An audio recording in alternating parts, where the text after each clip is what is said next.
The Problems of Philosophy by Bertrand Russell. Chapter 15. The Value of Philosophy. Having now come to the end of our brief and very incomplete review of the problems of philosophy, it will be well to consider, in conclusion, what is the value of philosophy, and why it ought to be studied.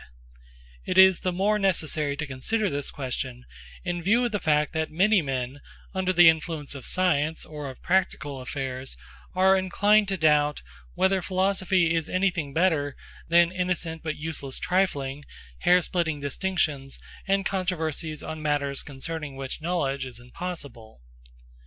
This view of philosophy appears to result partly from a wrong conception of the ends of life, partly from a wrong conception of the kinds of goods which philosophy strives to achieve. Physical science, through the medium of inventions, is useful to innumerable people who are wholly ignorant of it. Thus the study of physical science is to be recommended, not only, or primarily, because of the effect on the student, but rather because of the effect on mankind in general. Thus utility does not belong to philosophy. If the study of philosophy has any value at all for others than students of philosophy, it must be only indirectly, through its effects upon the lives of those who study it. It is in these effects, therefore, if anywhere, that the value of philosophy must be primarily sought. But further, if we are not to fail in our endeavor to determine the value of philosophy, we must first free our minds from the prejudices of what are wrongly called practical men. The practical man, as this word is often used, is one who recognizes only material needs, who realizes that men must have food for the body, but is oblivious of the necessity of providing food for the mind. If all men were well off, if poverty and disease had been reduced to their lowest possible point, there would still remain much to be done to produce a valuable society, and even in the existing world, the goods of the mind are at least as important as the goods of the body. It is exclusively among the goods of the mind that the value of philosophy is to be found, and only those who are not indifferent to these goods can be persuaded that the study of philosophy is not a waste of time. Philosophy, like all other studies, aims primarily at knowledge.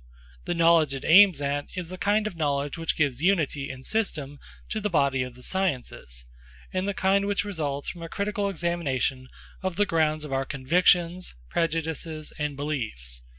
But it cannot be maintained that philosophy has had any very great measure of success in its attempts to provide definite answers to its questions. If you ask a mathematician, a mineralogist, a historian, or any other man of learning what definite body of truths has been ascertained by his science, his answer will last as long as you are willing to listen. But if you put the same question to a philosopher, he will, if he is candid, have to confess that his study has not achieved positive results such as have been achieved by other sciences. It is true that this is partly accounted for by the fact that, as soon as definite knowledge concerning any subject becomes possible, this subject ceases to be called philosophy, and becomes a separate science. The whole study of the heavens, which now belongs to astronomy, was once included in philosophy.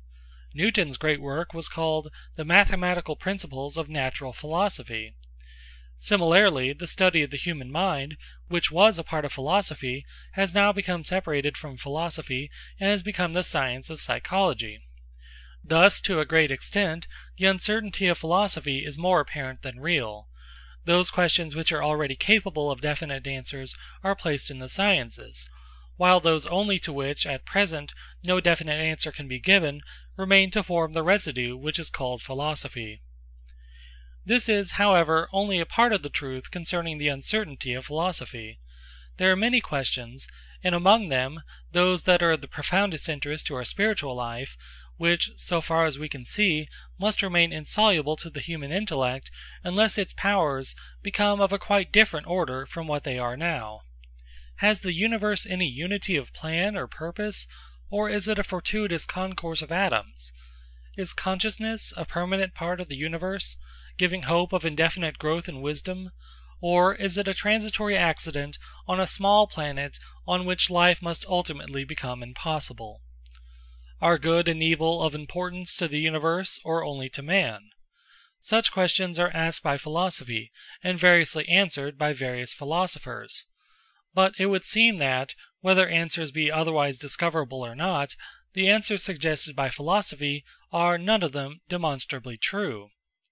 Yet, however slight may be the hope of discovering an answer, it is part of the business of philosophy to continue the consideration of such questions, to make us aware of their importance, to examine all the approaches to them, and to keep alive that speculative interest in the universe which is apt to be killed by confining ourselves to definitely ascertainable knowledge. Many philosophers, it is true, have held that philosophy could establish the truth of certain answers to such fundamental questions. They have supposed that what is of most importance in religious beliefs could be proved by strict demonstration to be true. In order to judge of such attempts, it is necessary to take a survey of human knowledge, and to form an opinion as to its methods and its limitations. On such a subject it would be unwise to pronounce dogmatically. But if the investigations of our previous chapters have not led us astray, we shall be compelled to renounce the hope of finding philosophical proofs of religious beliefs.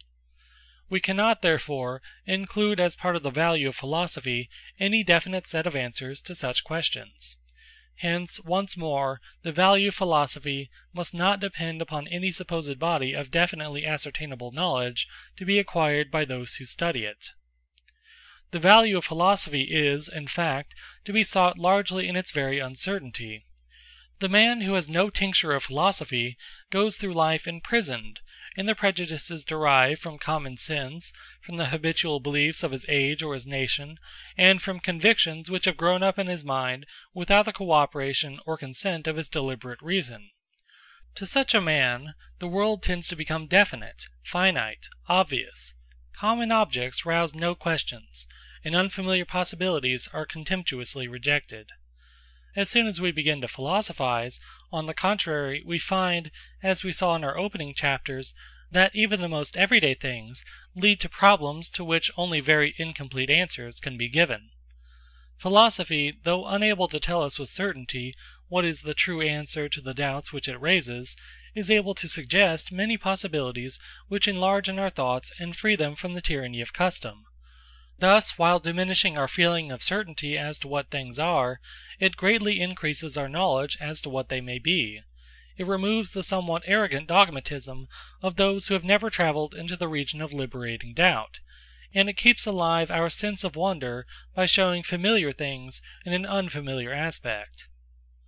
Apart from its utility in showing unsuspected possibilities, philosophy has a value, perhaps its chief value, through the greatness of the objects which it contemplates, and the freedom from narrow and personal aims resulting from this contemplation. The life of the instinctive man is shut up within the circle